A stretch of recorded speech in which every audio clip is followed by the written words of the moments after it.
കണ്ണൂർ ജില്ലയിലെ മുഴുവൻ തോടുകളും ശുചീകരിക്കുന്ന ഇനി ഞാൻ ഒഴുകട്ടെ ക്യാമ്പയിന്റെ മൂന്നാം ഘട്ട ശുചീകരണ പരിപാടിക്ക് പിണറായിയിൽ തുടക്കമായി. മന്ത്രി രാമചന്ദ്രൻ കടന്നപ്പള്ളി ഉദ്ഘാടനം നിർവഹിച്ചു.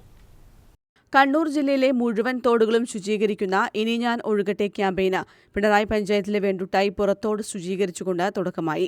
മാലിന്യമുക്തം നവകേരളം ജനകീയ ക്യാമ്പയിന്റെ ഭാഗമായി തദ്ദേശഭരണ സ്ഥാപനങ്ങളുടെ നേതൃത്വത്തിൽ ഹരിത കേരള മിഷന്റെ പിന്തുണയോടെയാണ് ഇനി ഞാൻ ഒഴുകട്ടെ എന്ന ക്യാമ്പയിന്റെ മൂന്നാം ഘട്ടത്തിന് തുടക്കം കുറിച്ചത്. മന്ത്രി രാമചന്ദ്രൻ കടന്നപ്പള്ളി ഉദ്ഘാടനം ചെയ്തു. നാട്ടിൻപുറങ്ങളിലെ തെളിനീരും ശുചിത്വവും സംരക്ഷിക്കപ്പെടണമെന്ന് മന്ത്രി പറഞ്ഞു. അത് ലോകപ്രസിദ്ധമാണ്. കാരണം പ്രകൃതിദത്തമായ അതിൻ്റെ നൈസർഗികമായ മനോഹാരിത, അതിൻ്റെ സുഗന്ധം വേറെ ഒരിടത്തും കാണാൻ കഴിയില്ല. അത്രയേറെ മനോഹരമായ ഒരു സംസ്ഥാനം, നാട്.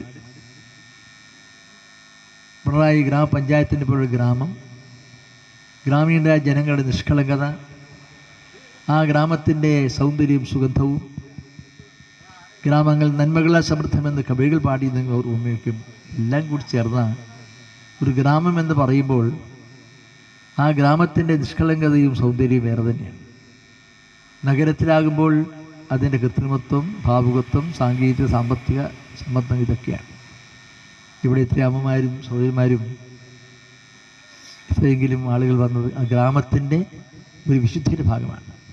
ക്യാമ്പയിന്റെ ഭാഗമായി തോടുകൾ ശുചീകരിക്കുന്നതിനു പുറമെ താൽക്കാലിക തടയണകൾ നിർമ്മിക്കുകയും ചെയ്യും. തോടുകളിലേക്ക് മലിനജലം ഒഴുക്കുന്നത് തടയാനുള്ള ബോധവൽക്കരണ പരിപാടിക്കും ക്യാമ്പയിന്റെ ഭാഗമായി തുടക്കം കുറിച്ചു. പിണറായി ഗ്രാമപഞ്ചായത്തിലെ വെണ്ടുട്ടായി പാറത്തോട് തോടിന്റെ 3200 മീറ്റർ ദൂരത്തിലാണ് സന്നദ്ധ പ്രവർത്തകരുടെ സഹായത്തോടെ ശുചീകരിക്കുന്നത്.